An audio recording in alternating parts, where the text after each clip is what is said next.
many fellow inmates who had big plans for the future. He had a vision.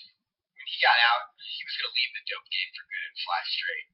And he was actually working on merging his two passions into one vision. He spent $10,000 to buy a website that exclusively featured women having sex on top of or inside of luxury sports cars. It was my first week in federal prison, and I was learning quickly that it wasn't what you see on TV. In fact, it was teeming with smart, ambitious men whose business instincts were in many cases as sharp as those of the CEOs who had wined and dined me 6 months earlier when I was a rising star in the Missouri Senate. Now, 95% of the guys that I was locked up with had been drug dealers on the outside. But when they talked about what they did, they talked about it in a different jargon, but the business concepts that they talked about weren't unlike those that you'd learn in a first-year MBA class at Wharton. Promotional incentives, you never charge a first-time user. Focus grouping, new product launches, territorial expansion. But they didn't spend a lot of time reliving the glory days. For the most part, everyone was just trying to survive. It's a lot harder than you might think, contrary to what most people think. People don't pay, taxpayers don't pay for your life when you're in prison. You got to pay for your own life. You got to pay for your soap, your deodorant, toothbrush, toothpaste, all of it.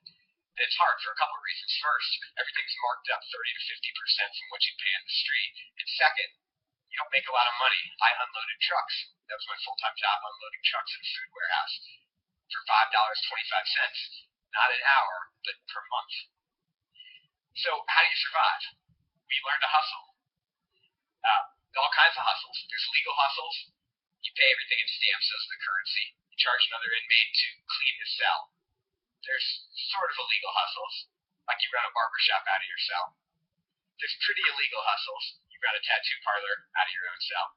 And there's very illegal hustles, which you smuggle in or you get smuggled in.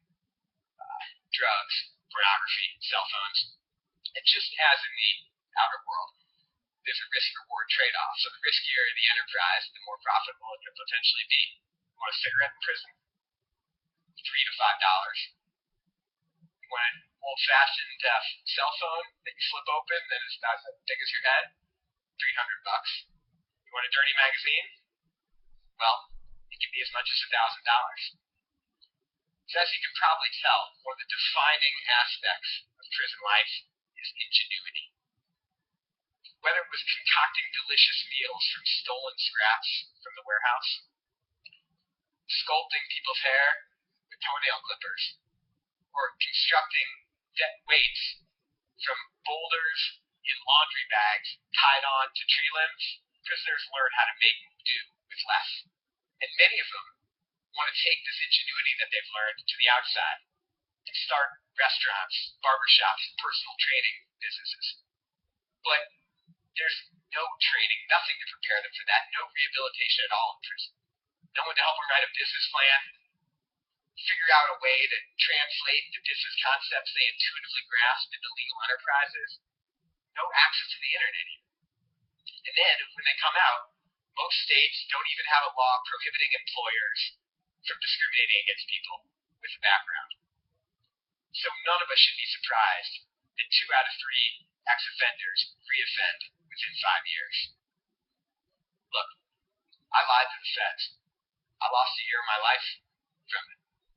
But when I came out, I vowed that I was going to do whatever I could to make sure that guys like the ones I was locked up with didn't have to waste any more of their life than they already had. So I hope that you'll think about helping in some way.